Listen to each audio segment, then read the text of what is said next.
Give me that stick. I'm gonna grab it. I'm gonna grab it. Give me that stick. Give it to me. Give me that stick. Oh, thanks, dude. I just washed my car. Yeah, thanks. Thanks, and thanks for that.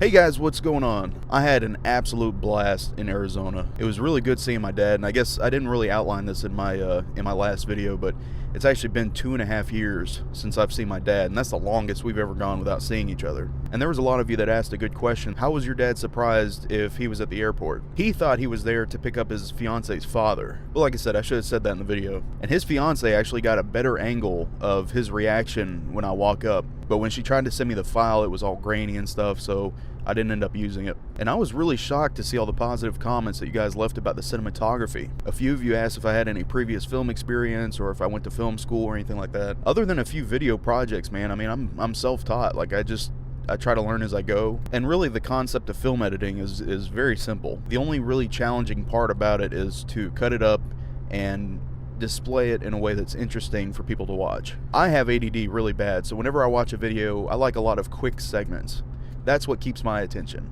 So that was kind of the concept behind what I did, and I guess you guys liked it. So being a K-9 handler has a lot of liability behind it.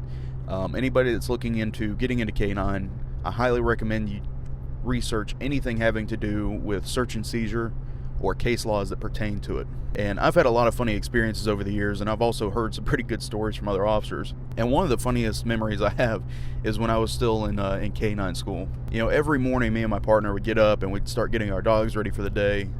And we were staying at our trainer's house. He was letting us stay there so we didn't have to stay in the dorm. And every morning that we would get up and we would start getting our dogs ready for the day, it never failed.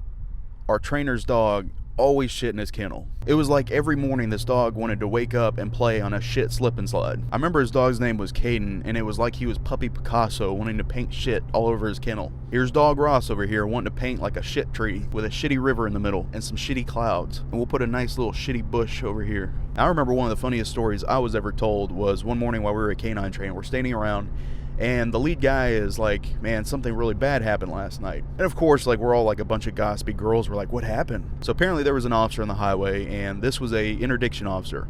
So all he dealt with was drugs and money. That's the only two things he was looking for. He stops a car. He knew that they had dope in the car. So he called for a K-9 officer to come over and confirm it. Well, apparently at the time, the dog had been having seizures, and the handler wasn't aware of it. I guess at this point, it was still early on. The dog wasn't really showing any symptoms. So the K-9 officer gets there, and the guy that was stopped and the guy that stopped him were both standing on the side of the road. K-9 handler gets out of his car. He didn't know it at the time, but his dog was actually in a seizure, and he was coming out of a seizure as he was opening up the back door. Well, the dog is like super confused right now because he just came out of a seizure, obviously. And without any warning whatsoever, this dog launches out of the back of the car and bites his handler on the chest where his vest is. Not only does he bite him, but he won't let him go. So this handler freaks out, and he's running up and down the highway like Ace Ventura and the White Bat, and he can't get this damn dog off of him. So finally he runs to the back of his car, he like shoves the dog inside, and he like pries his mouth open and shuts the door. And he like puts his back to the patrol car, and he's like taking deep breaths. Without any hesitation whatsoever,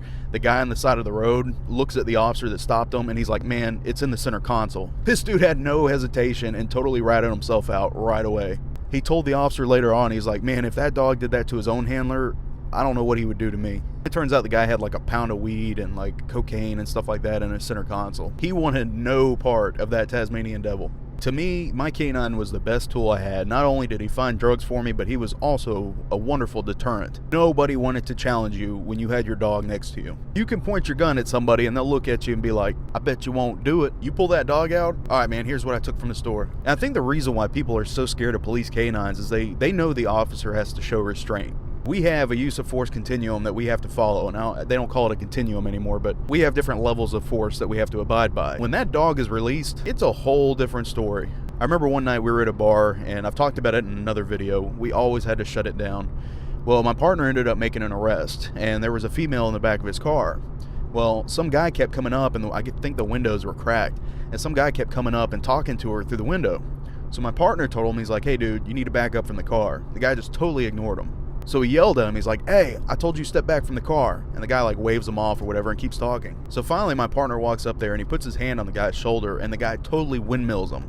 He's like, man, don't fucking touch me. And then he like starts squaring up with my partner like he was gonna fight him. And he was just being drunk and stupid, but at least he had a little bit of smarts about him. Finally, we had enough of this guy, right? So I'm like, dude, I tell you what, I got something for you. So I walk to my car and I get out my dog. This guy stops dead in his tracks, turns around and walks back into the club without saying a single word. It was funny because my dog didn't even know what was going on. Like I didn't give him any commands or anything like that. I didn't get him out aggressively. Like he wasn't amped up. My dog was just standing there like, oh, cool party. Well, that is it for today, guys. I appreciate you tuning in. For whatever reason, man, like I'm starting to get into that writer's block again. I've started noticing a pattern. Like I'll have writer's block for a few weeks and then I have some great ideas and I'll pump out a bunch of videos. But right now is that writer's block segment. So if you guys have any ideas for things that you want to see or hear me talk about, just let me know and I'll look in the comments below. But I appreciate everybody's support and I hope everyone had a awesome weekend. The channel seems to be calming down again, so I know I've been able to get back with more of you than usual. 10 comments aren't coming in every second, so it's a lot easier to reply back to you guys. But I hope you have a fantastic day, and like I said, if you guys have any ideas, let me know, and I will see you soon.